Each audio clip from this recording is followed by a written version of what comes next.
LJ's year 2 was the year we saw Apex Legends Esports changed by one team. It wasn't Dark Zero who went back to back on Landmain, it wasn't fan favorites TSM. It was a team that no one expected to shake up the scene this much, and the lasting effects of that team still wreak havoc on the Apex Legends pro scene, regardless if it's a tier 1 competition or a tier 2. Hell, they even shook up rank.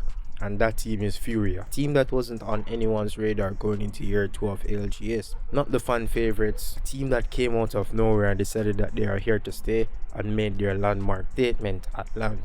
They didn't make this year's LAN, which will be held in London. What they did at year 2 LGS will never be forgotten. This is the story of how Furia changed Apex Legends Esports.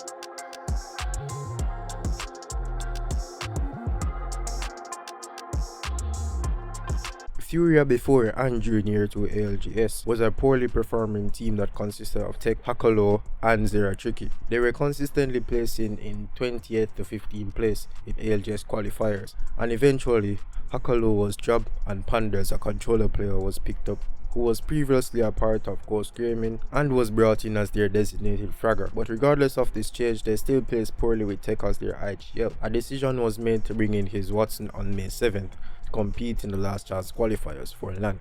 Many people doubted his Watson, saying that he's just a rank grinder, he's not a pro player and has no competitive experience. But the team instantly clicked together and started performing and placing in the top 5 during these qualifiers and eventually qualified for LAN.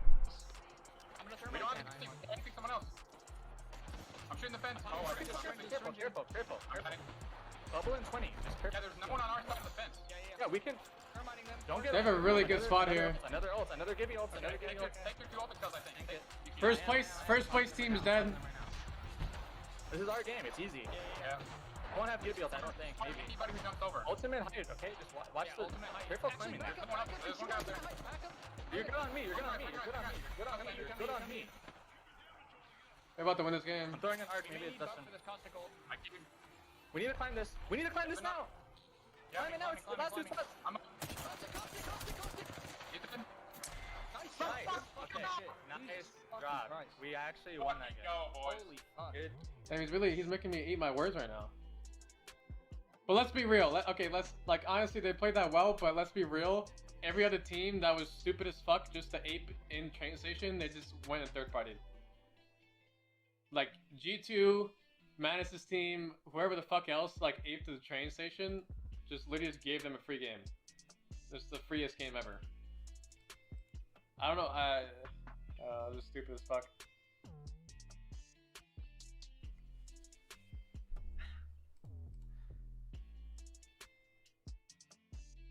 They're up by 18 points now.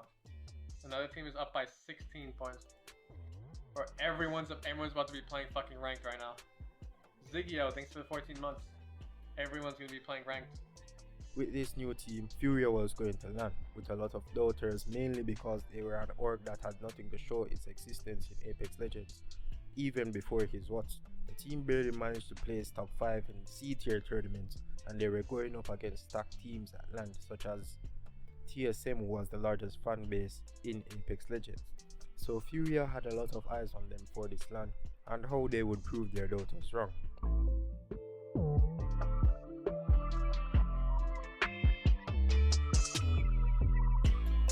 The introduction of the Seer meta was created by his Watson. Seer was regarded a flop after season 10 of Apex Legends, but while most of the community neglected Seer, his Watson saw the potential of the legend and what would eventually become the new comp meta for Apex Legends Esports. The legend composition consisted of Seer, Horzion and Valk. Seer, being the scout on the team, was played by his Watson. Seer allows him to scout ahead for his team and locate nearby enemies and relay back this information to his team.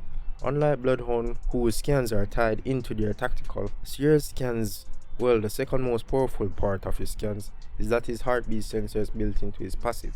So he has unlimited scans when you are using his passive and allows you to gain a lot of information when rotating the zone and finding teams or solos. Seer's tactical also comes with the additional ability cancel heals and res. With the meta at this year 2 championship, which consisted of Valk, Kibi and Caustic, this posed a problem to those teams. Most teams doubted and neglected Seer for a majority of the season leading up to the championship and completely fell over when came faced with his Watson Seer. Due to the main fact that Seer's scans can cancel heals and reses. The main victim of this Seer onslaught was Gibby. Gibby's bubble has proved time and time again that it allows teams to stabilize and reset in open area. You are able to res in Gibby's bubble shield and heal up and look for your next rotate and just stabilize. But Seer outright disturbs the stabilization that Gibby brought to a team. Once you get scanned in that bubble, whether you're resing or healing up, Seer scans will cancel that heal or that res. And this team now knows that you are one player down or you are low on health, because Seer scans also reveal health and shields. So in that, you just get pushed, and with his Watson and this aggressive playing style he drilled into his teammate, this got bad for a lot of teams because Furia was the only team running Seer. The second deadly threat in this team comp is Horzion, played by Zero Tricky. Horzion is the key player in this comp when it comes to aggression. Horizon's ability to bring her team to height with her gravity lift is huge.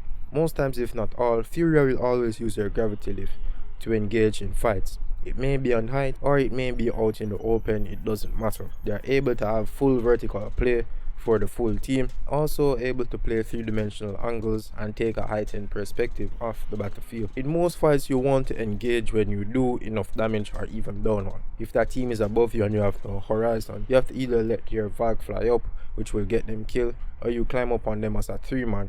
But more than likely one of you will get beamed and now it's a straight 2v2. Horzion eliminates the need for unsafe paths to height with her gravity, and also you can beam any person out of that Horzion queue, but they can also do the same to you. This proves a problem for Caustic. This can force the aggression on a Caustic. Timon will trigger his traps, and most times he will throw his ult before you can even get to. With the gravity lift you can avoid his ultimate and his traps as well. Can't avoid them forever, but you can avoid them long enough to get the full kill on the team you're fighting. The next aggression Horzion brings to this team is her ultimate. Her ultimate works through walls, which will pull you towards the wall due to the flow of gravity being pulled towards the center of your black hole. This becomes a problem for Gibby. If a Horzion ult your Gibby bubble, you are just going to get pulled to the side of the bubble where the Horzion ult is, and Furia just comes in and clean up. But the legend comp isn't everything.